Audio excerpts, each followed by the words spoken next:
प्यारे भैया बहन, आपका दिन मंगलमय हो। हम लोग कल पढ़े ग्रामीण क्षेत्र पर शासन।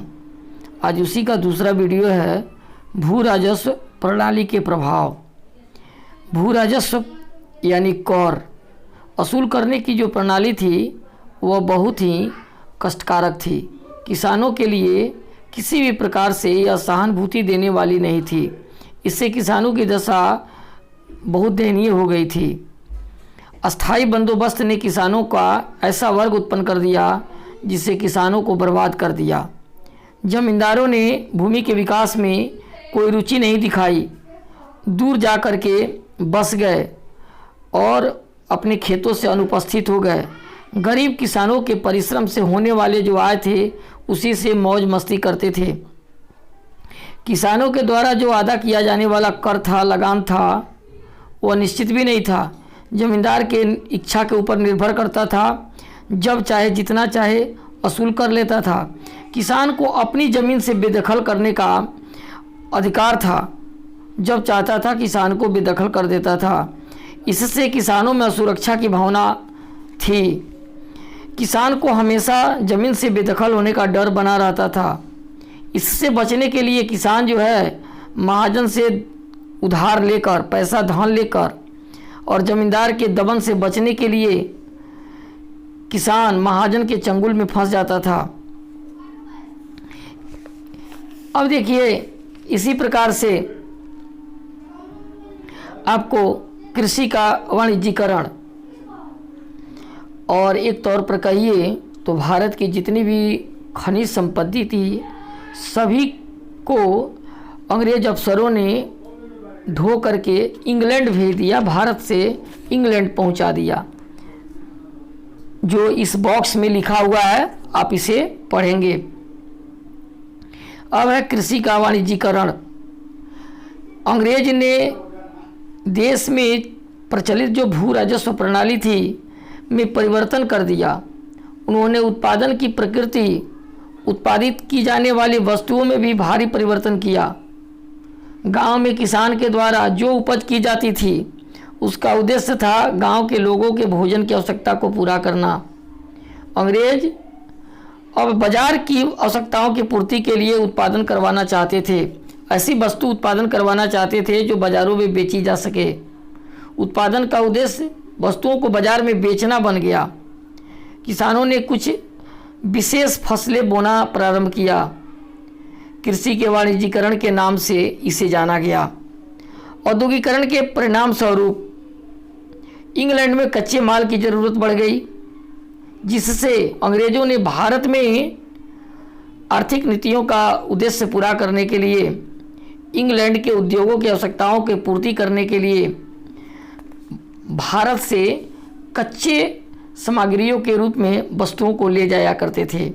इसी में नील, कपास, जूट, अफीम, चाय ये भारत के से इंग्लैंड के लिए भेजे जाते थे। भारत में अधिक उत्पादन करने के लिए इस पर जोर दिया जाता था। बागान पूरी तरह अंग्रेज़ों के नियंत्रण में था। भारतीय किसानों को बहुत कम मजदूरी दी जाती थी। बागान का मालिक जो होता था वह अंग्रेज होता था, जो कृषकों को अत्यधिक शोषण किया करता था। आपको बता दें, नील की खेती। नील एक प्राकृतिक कृषि उत्पाद है जो कपड़ा बनाने वाले कपड़ा रंगने के लिए इसका इस्तेमाल करते हैं। नील द्वारा किया हुआ रंग पक्का और चमकीला होता था, इसीलिए रंगाई के लिए नील की मांग थी। और भारत के किसानों से ज़बरदस्ती नील की खेती कराई जाती थी और यहाँ से नील इंग्लैंड भेजे जाते थे।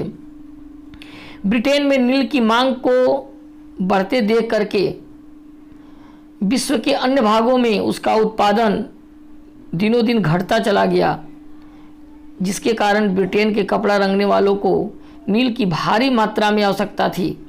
इसके लिए उन्होंने भारत की ओर अपना रुख किया और ब्रिटिश कंपनी ने भारत में नील की खेती का क्षेत्र बढ़ाने के तरीके पर विचार करना शुरू कर दिया। यहाँ के किसानों से ज़बरदस्ती नील की खेती कराई जाती थी। ब्रिटेन द्वारा भारत से आयात किए जाने वाले नील की मात्रा में कई गुना वृद्धि को देख करके कुछ एजेंट, कुछ कंपनियां और उसके अधिकारी ने नील के उत्पादन में निवेश करना शुरू कर दिया। नील से होने वाले जो मुनाफे थे उसको देख करके तो कुछ ने तो नौकरी ही छोड़ दी और भारत आ गए, बागान मालिक बन गए। उन्होंने यहाँ तो ज़मीनें खरीद ली, ज़मींदारों से किराए पर ले ली, किराए पर मजदूर लेकर के नील की खेती प्रारंभ कर दी। इसे नीज खेती कहा जाता था। खेती में कई समस्याएं थी। इस व्यवस्था के अंतर्गत केवल 25% भूमि पर ही नील की खेती की जाती थी, बाकी उत्पादन की दूसरी व्यवस्था के अंतर्गत थी, जिसे रैयत व्यवस्था कहा करते हैं। रैयत व्यवस्था में उत्पादकों के द्वारा रैयतों को एक अनुबंध पर हस्ताक्षर करने के लिए बाध्य किया जाता था। एक अनुबंध बनाया जाता था। जो रैयत अनुबंध पर हस्ताक्षर करते थे उन्हीं को ब्याज की कम दर पर नगद ऋण दिया जाता था खेती करने के लिए। उत्पादन करने वाले को बीज तथा उपकरण भी उपलब्ध कराए जाते थे। रैयत अपने द्वारा किया हुआ नील का उत्पादन उन उत्पादकों को दे देते थे, अंग्रेजों को दे देते थे। रैयत को नया ऋण उपलब्ध करा दिया जाता था और यह क्रम इसी तरह चलता रहा। जिस खेती पर नील की खेती हो जाती थी उस पर फिर दूसरा कोई फसल नहीं उग पाता था। बंगाल के नील विद्रोह देखिए, बंगाल के किसानों ने प्रारंभ में ऋण से आकर्षित होने लगे और धीरे धीरे इस व्यवस्था के पीछे शोषण को महसूस करने लगे। पहला, उन्हें अपना परिश्रम के लिए जो कीमत मिली थी वह बहुत कम थी। दूसरा, एक बार ऋण लेने के बाद यह ऋण चक्र कभी खत्म नहीं होता था। तीसरा, नील की खेती बड़ी तेजी से भूमि की उर्वरता को समाप्त कर देती थी, जिसके परिणाम स्वरूप नील की एक उपज के बाद उस भूमि पर चावल की खेती नहीं की जा सकती थी या अन्य प्रकार की खेती नहीं की जा सकती थी। इस प्रतिक्रिया के बाद में बंगाल के हजारों रैयतों ने नील की खेती करने से मना कर दिया कि नहीं, हम नील की खेती नहीं करेंगे। जो किसान अभी भी बागान मालिक के लिए काम कर रहे थे उनका सामाजिक बहिष्कार किया गया। रैयतों ने तलवारों, भालों, तीर कमानों से नील के कारखानों पर आक्रमण किया। उन्हें बागान मालिकों को किराया देने से मना कर दिया। उनके एजेंट, जिन्हें गुमास्ता कहा जाता था, एजेंटों को पीटा गया। भविष्य में उनसे अग्रिम धनराशि अथवा कहिए ऋण न लेने की कसम खिलाई गई। स्त्रियों ने भी इस विरोध में बढ़ चढ़ करके हिस्सा लिया कि ऐसा काम नहीं करना है। इससे विद्रोह के मूल रूप थी नील उत्पादन व्यवस्था की अत्यधिक दमनकारी नीति। इसमें था कि अब नील की खेती नहीं करनी है। स्थानीय जमींदार, बुद्धिजीवी, ब्रिटिश सरकार से समर्थन की उम्मीद थी। जमींदार इन बंगाल मालिकों की बढ़ती हुई शक्ति से नाखुश थे। इस बात से भी नाराज थे कि उन्हें अपनी ज़मीनें लंबी अवधि के लिए पट्टे पर देना के लिए बाध्य किया जाता था। विद्रोह के प्रसार के साथ ही कलकत्ता के जो बुद्धिजीवी थे नील उत्पादन करने वाले जिलों में और उधर जाने लगे, बढ़ने लगे। उन्होंने अपने लाखों से रैयतों के कष्ट को, बागान मालिकों के अत्याचारों, नील उत्पादन व्यवस्था की भयानकता के विषय में विस्तार से बताया, विस्तार से लिखा।